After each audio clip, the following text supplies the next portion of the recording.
So what I told my son is that he was perfectly welcome to pelt any teacher he wanted to in the back of the head with a snowball, as long as he was willing to suffer the consequences of doing it. And I don't know if he ever did, but he was certainly happy with the idea, which made me very happy about him. So, yeah.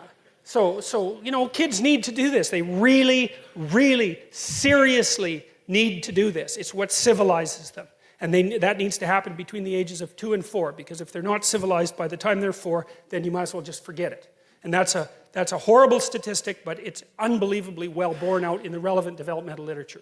Like, there's lots of aggressive 2-year-olds, most of them are male.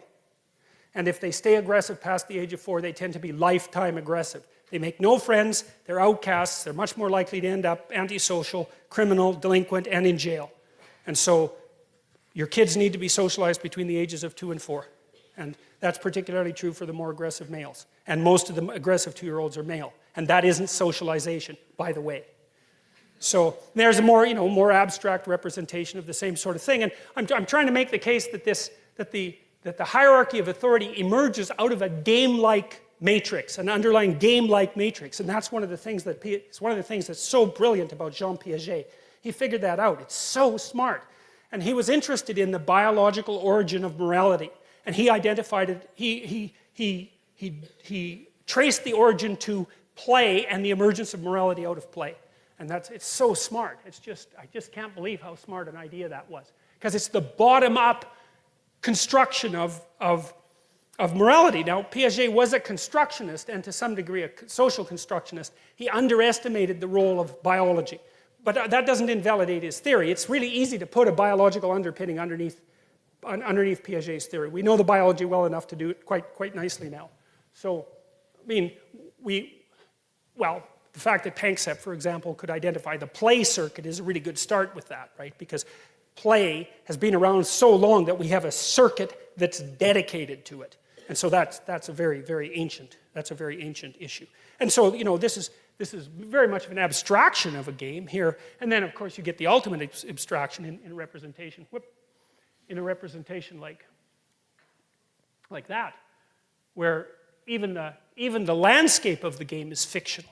And of course, we've migrated to a large degree into those sorts of fictional landscapes, fictional books, movies, video games. So it's the same, it's an extension of the same thing.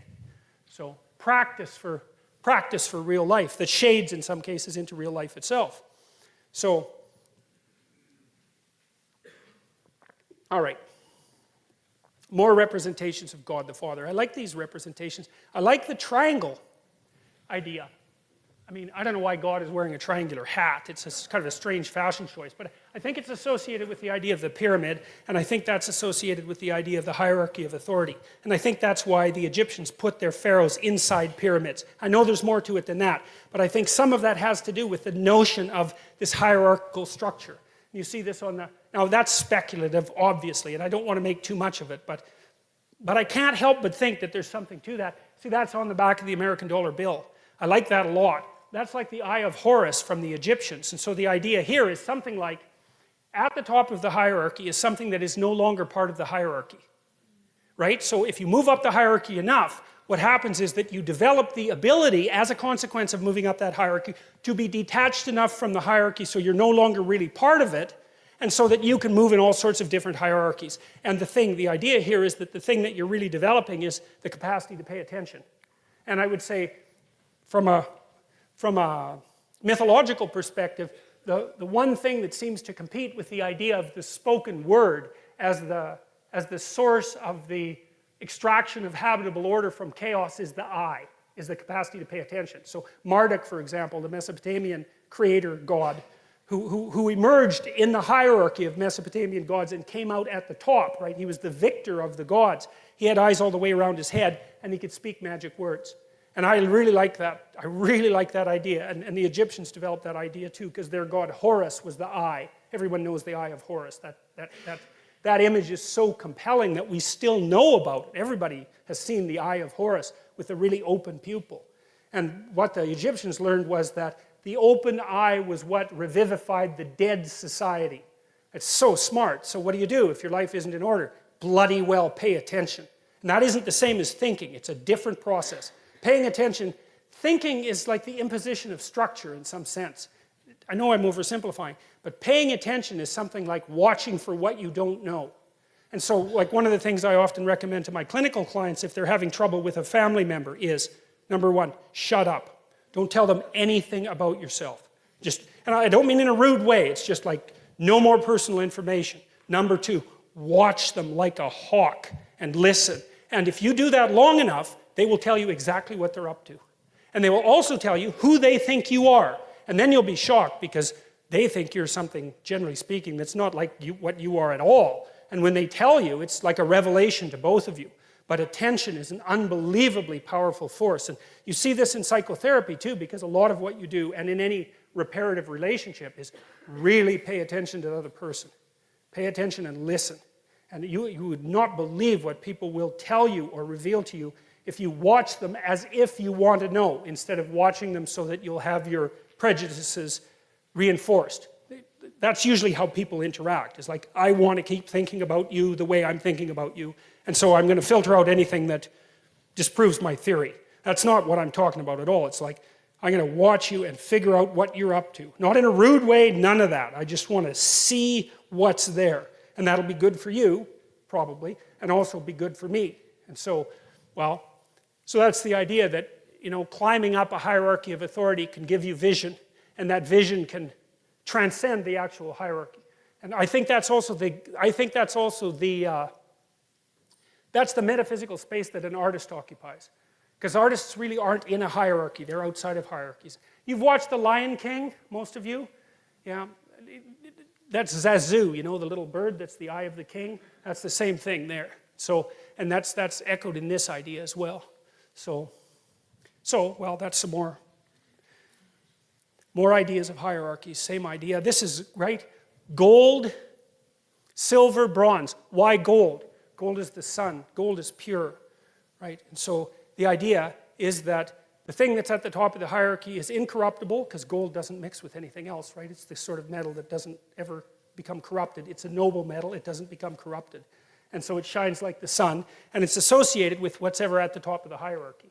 And the gold medal is a disc, like the sun, and it's awarded to those people who've occupied the top position and who are manifestations of the ideal. And here's I'll tell you a quick story.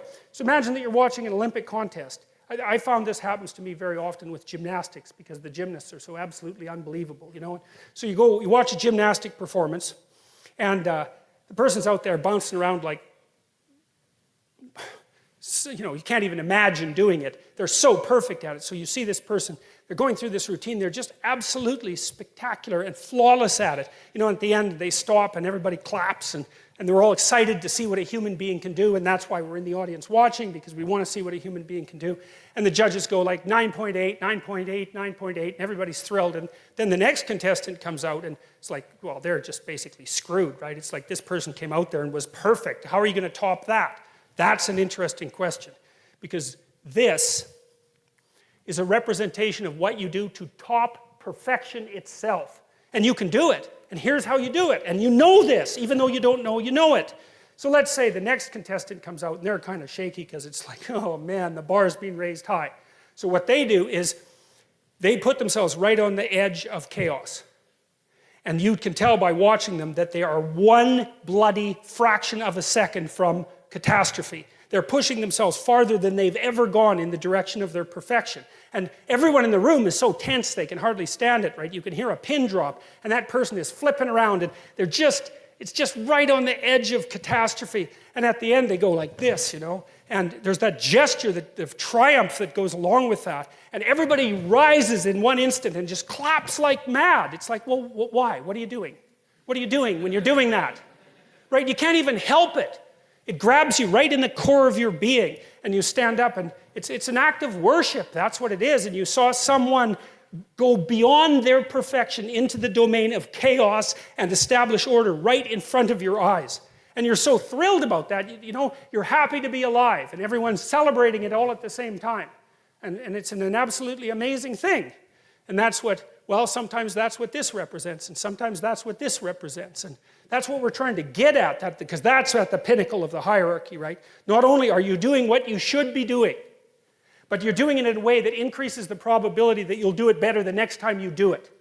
And then you could say, here's another thing to think about along the same lines. And I know we haven't got to Adam and Eve yet.